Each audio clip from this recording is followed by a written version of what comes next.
इस वीडियो में मैं आपको बताऊंगा कि आप जापान कैसे जा सकते हैं, जापान की वीज़ा फ़ी कितनी है, डॉक्यूमेंट कौन कौन से रिक्वायर हैं, जितने भी कॉमन क्वेश्चन हैं मैं आपको बताऊंगा। आपने अप्लाई कैसे करना है और आपने इंटरव्यू देना है या नहीं देना। और ये भी बताऊंगा कि इसकी एम्बेसी इस्लामाबाद वहाँ पे आपने अप्लाई करना है या कराची में इसकी जो कौंसलेट है इसमें अप्लाई करना है और अपॉइंटमेंट लेनी है नहीं लेनी।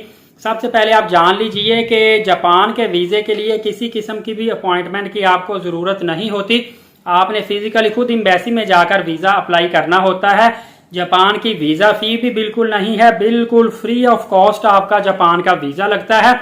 आपको सिर्फ और सिर्फ 1500 से लेकर 2000 रुपए तक अदा करने पड़ते हैं, वो भी शटल सर्विस के आपको सर्विस चार्जेस अदा करने पड़ते हैं।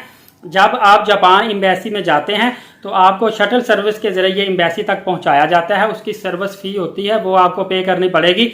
दूसरा मैं आपको बता दूं कि जापान में बहुत बड़ी तादाद में पाकिस्तानी जा रहे हैं क्योंकि जापान की वीज़ा रेशो भी अच्छी है, पाकिस्तानियों के लिए वीज़ा भी आसान किया हुआ है। इसी वजह से जापान एम्बेसी में लोगों का बहुत ज़्यादा रश होता है। बेहतर है कि आप टाइमली सुबह सुबह वहाँ पे चले जाएं ताकि आपकी बारी आ जाए, आपका केस सबमिट हो जाए, आपको चक्कर ना पड़े। इसीलिए आपको सिर्फ टाइमली जाना पड़ेगा रश की वजह से, अदरवाइज आपका केस वहीं पे ही सबमिट होगा। दूसरा आपको बताता चलूं कि जो लोग पंजाब के अंदर रहते हैं या जो लोग इस्लामाबाद रावलपिंडी में पंजाब वाली साइड के जो लोग हैं इनको जाना पड़ेगा इस्लामाबाद एम्बेसी में, और जो लोग सिंध कराची वाली साइड के हैं, हैदराबाद वाली साइड के, उनको जाना पड़ेगा कराची में जापान की कौंसलेट में। जापान की कौंसलेट में वीज़ा अप्लाई करने के लिए दो चीज़ें डिफरेंट हैं। नंबर एक, पंजाब के लिए जो इस्लामाबाद एम्बेसी वहाँ पे आपको अपॉइंटमेंट लेनी नहीं पड़ती, आपको ज़रूरत नहीं होती, जबकि कराची कौंसलेट के लिए आपको अपॉइंटमेंट लेनी पड़ेगी, अपॉइंटमेंट की आपको ज़रूरत है।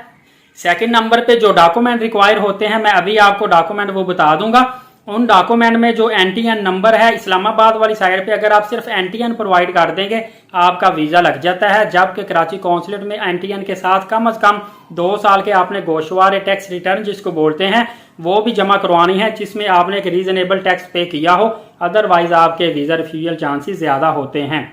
आपको 2 हफ्ते के अंदर अंदर केस सबमिट करने के बाद वीज़ा मिल जाता है। स्टिकर वीज़ा होता है, आपके पासपोर्ट पे वीज़ा पेस्ट होता है। पासपोर्ट पे वीज़े की वर्थ ज़्यादा अच्छी होती है किसी भी कंट्री का अगर आपको स्टिकर वीज़ा मिलता है। इसके लिए अगर तो आपकी ट्रैवल हिस्ट्री 2-3 ममालिक की है तो फिर आपको वीज़ा जो जल्दी लग जाता है, वीज़ा रेशो बढ़ जाती है। अगर आपकी ट्रैवल हिस्ट्री नहीं है, फ्रेश पासपोर्ट है, तो फिर आप देख लें कि 70-80% आपके चांसेस है वीज़ा लगने के और 20-30% चांसेस होते हैं वीज़ा रिफ्यूज़ होने के, क्योंकि आप एक अच्छे कंट्री में, एक बड़े कंट्री में जा रहे हैं फ्रेश पासपोर्ट पे। तो किसी भी कंट्री में जाने के लिए वहाँ पे रूल रेगुलेशन कवानीन किस तरीके से जाना है, कैसे आपने प्रोसीजर फॉलो करना होता है, इन चीज़ों को देखना पड़ता है। इसीलिए अगर आपकी 2-3 ममालिक की ट्रैवल हिस्ट्री होती है तो फिर ये ममालिक आपको प्रेफर कर देते हैं, अदरवाइज आपका वीज़ा रिफ्यूज़ भी कर सकते हैं। लेकिन कराची कौंसलेट के लिए भी वीज़ा फ़ी बिल्कुल भी नहीं है, फ्री में आपको वीज़ा मिलेगा।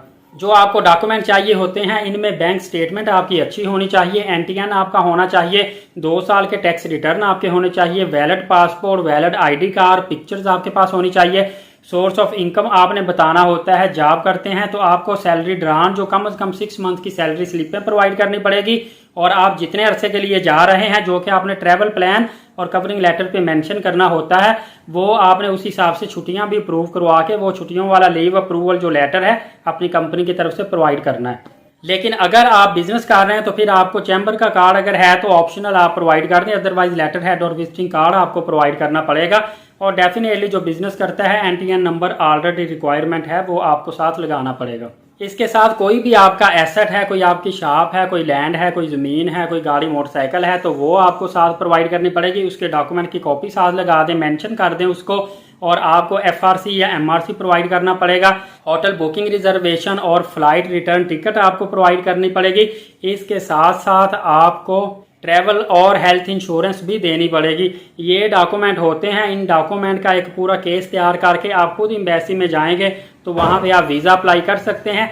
अगर आप किसी कंसल्टेंट की मदद लेना चाहते हैं तो आप 20 से 25 हज़ार तकरीबन कंसल्टेंट की फ़ी होती है, वो पे करें, वो आपका केस तैयार करके आपका वीज़ा अप्लाई करवा देगा। लेकिन उसके बाद आपको खुद ही जाके फिजिकली सबमिट करवाना पड़ेगा। और अगर एक दफ़ा आप ये तमाम डॉक्यूमेंट तैयार कर लेते हैं तो किसी भी और दूसरे कंट्री के लिए आपके लिए वीज़े का हसूल आसान हो जाता है, प्रोसीजर आपको पता चल जाता है। और बहुत बड़ी तादाद में जो लोग जापान में जाते हैं विजिट वीज़े पे, वहाँ पे जाके वो जॉब तलाश करते हैं, रिक्रूटमेंट कंपनी को अप्रोच करते हैं, डिफरेंट कंपनीज को एम्प्लॉयर्स को जाके मिलते हैं, डिफरेंट शॉप पे जाते हैं, शॉपिंग मॉल पे जाते हैं, वेयर हाउसेज पे जाते हैं, वहाँ पे वो जॉब तलाश कर लेते हैं और अपना विजिट वीज़ा जो है इसको ड्रा बैक करने के बाद वर्क वीज़ा हासिल कर लेते हैं। तो इस तरीके से आप जापान में अगर जाएंगे, जापान में अच्छी सैलरी है, 4 लाख से लेकर 7-8 लाख रुपए तक आप आसानी के साथ अर्न कर सकते हैं। इनकी एक स्ट्रॉन्ग इकोनॉमी है, आपको पता है गाड़ियां बनाने में और कितनी मजबूत गाड़ियां बनाने में जापान का ऑलमोस्ट पहला नंबर है।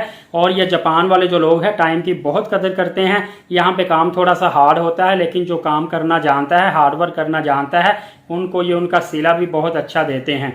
तो अगर आपके लिए Canada, America, Australia, New Zealand, Europe किसी भी बड़े कंट्री में जाना मुश्किल है तो आप जापान भी एक बहुत बड़ा कंट्री है, अच्छी इकोनॉमी है, आप यहाँ पे मूव करें, आसानी के साथ आप यहाँ पे जा सकते हैं और यहाँ पे आप अच्छा खासा अर्न कर सकते हैं।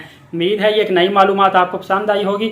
मजीद कोई भी लेटेस्ट अपडेट आती है सबसे पहले मैं इसी चैनल में आपके लिए ले आऊँगा। चैनल सब्सक्राइब लाजमी रखें, बेल नोटिफिकेशन को ऑन रखें ताकि कोई भी लेटेस्ट मालूमात आप मिस ना कर पाएँ। एलीट साकिब यूट्यूब चैनल और फेसबुक पेज के साथ इजाज़त दीजिएगा। इंशाल्लाह अगली वीडियो में मिलेंगे। अल्लाह हाफिज़।